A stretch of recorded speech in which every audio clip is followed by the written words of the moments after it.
É notório nas obras de Allan Kardec que a evolução do mundo está entre os temas essenciais que Kardec trata. Para Kardec, de acordo com os ensinos dos espíritos, tudo evolui. Nenhuma criação de Deus está inerte, né? Ou seja, estanque. Tudo foi criado, do átomo ao arcanjo, tudo se encadeia na criação de Deus.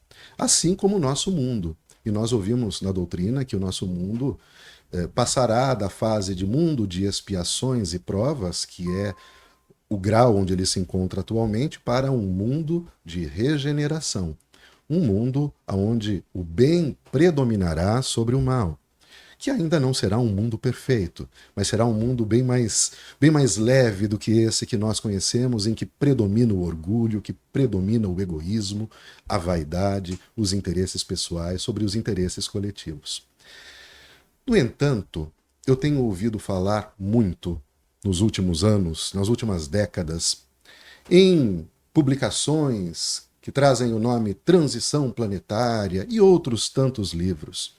Alguns deles em quais os médiuns até mesmo se arvoram a apresentar datas para que isso acontecesse. Em outros, fica claro que esse processo é dirigido pelo plano espiritual. Em momentos de grandes conflitos no nosso planeta, nós já ouvimos médiuns falar, não, é porque nós entramos no processo de regeneração e foram abertas as portas do umbral. Por isso que tantos espíritos maus estão aqui.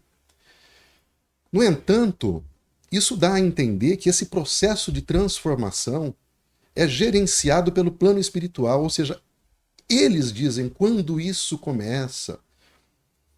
No entanto, nós estamos encarnados aqui. Essa visão, Alain, eu acho que tira um pouco o protagonismo da ação humana na Terra. O Espiritismo, não só sob a minha visão, mas próprio Kardec aponta isso, é um instrumento poderosíssimo para a transformação do mundo, desse mundo em que vivemos. Por que isso ainda não aconteceu, Alain? Olha, a gente está aqui em 2025, estamos esperando ainda esse mundo de regeneração que Kardec anuncia claramente quando ele fala sobre a geração futura, nas últimas páginas do livro A Gênese, e nós estamos aqui ainda. Vem um médium, fala, será em 2020, será em 2021, vem outro, será em 2050, será em 2057, a transição planetária. E nós estamos aqui ainda derrapando. Agora, a nossa conversa hoje, Alain, vai ser sobre isso.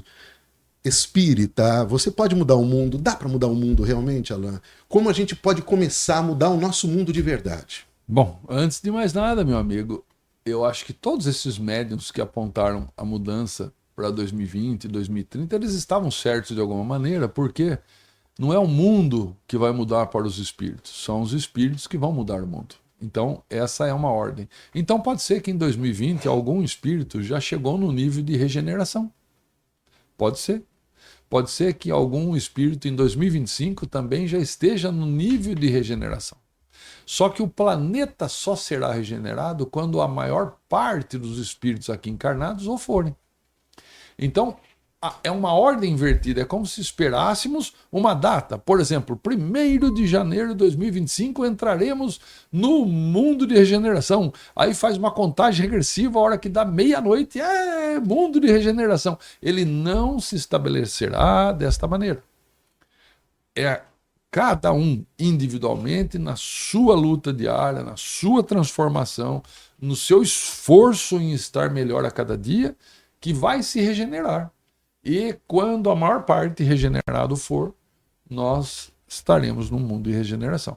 Então não é um processo do dia para a noite, e não tem uma data.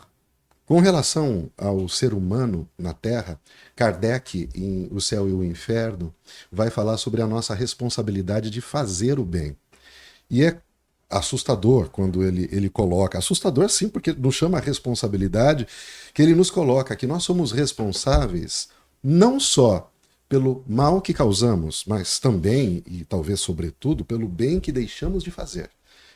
Essa passagem, para mim, é muito simbólica, muito significativa. Significativa porque nos chama a ação.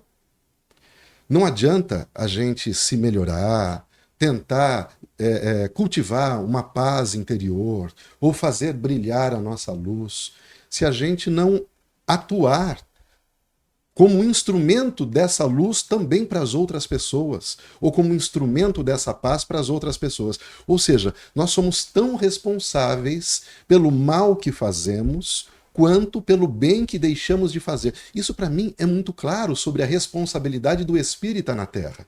O espírito ele tem uma responsabilidade ativa de fazer realmente acontecer. E nós fazíamos, eu tenho a impressão que nós fazíamos muito mais no passado, as instituições espíritas, sabe? A impressão que eu tenho é que nós estamos um pouco acanhados hoje diante dos problemas sociais. Eu acho que a gente está olhando para os problemas sociais como se eles fossem parte desse contexto da transição planetária, né? Como se fossem todos necessários acontecer como está acontecendo. E não que pudessem ser evitados ou superados pela ação do homem na Terra. Como se nós esperássemos que a reencarnação de espíritos puros possa resolver esses problemas no futuro e que nós não precisássemos fazer nada, além de fazer a nossa parte e não fazer o mal. Mas não foi isso que Kardec falou. Kardec acreditava que o espiritismo pudesse mudar o mundo, mas a partir da ação do homem encarnado na Terra. Wilson, o Espiritismo, já desde 1857 para hoje, nós estamos falando aí de 170 anos, de Espiritismo no mundo, mais ou menos.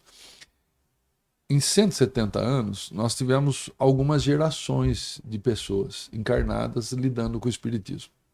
Então, nós temos que entender que para cada geração tem um desafio. Gerações anteriores, o desafio era diferente, mas com uma característica. A maioria dos espíritas lia. E era espírita, porque para eu ser espírita, não adianta eu ir ao centro espírita, eu não me torno espírita. Eu preciso ler as obras básicas da codificação, eu preciso me informar sobre os conceitos espíritas para eu adotar na minha vida diária essa postura. Nesse ponto, nós encontramos o seguinte: hoje em dia nós temos muitos espíritas frequentando o espiritismo, se dizem espíritas, mas como espíritas da moda.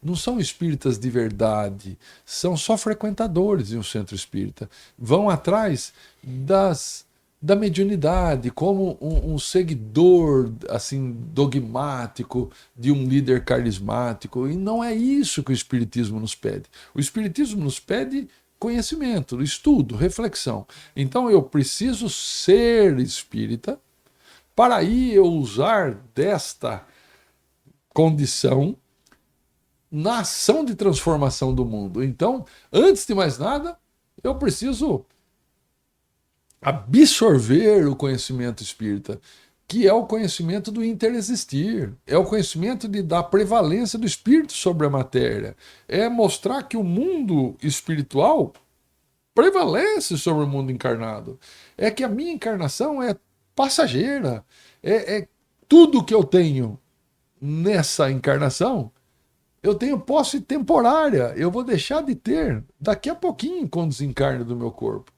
Nesses últimos dias, desencarnaram vários espíritos que eu respeito, por seu trabalho, por sua vivência, pelo bem que fez. Muita gente boa. E eu fico pensando, eu gostaria de desencarnar nesta condição, de ter feito muito pelo mundo, de ter agido no mundo. Então, não adianta só me apropriar do conhecimento espírita, mas eu preciso fazer com que o conhecimento espírita me transforme. Inclusive, no Livro dos Espíritos tem uma frase que eu repito muito porque eu acho ela básica. A pergunta é: como se reconhece o verdadeiro espírita? E a resposta é bem simples. Reconhece o verdadeiro espírita pelo esforço, eu gosto muito dessa palavra. Veja, não é o perfeito, é pelo esforço que faz em dominar as más inclinações morais e por sua transformação. Então, estou nesse processo? Essa é a pergunta de quem se diz espírita. Eu estou no processo de transformação porque a partir da minha transformação eu viro um agente de transformação do mundo.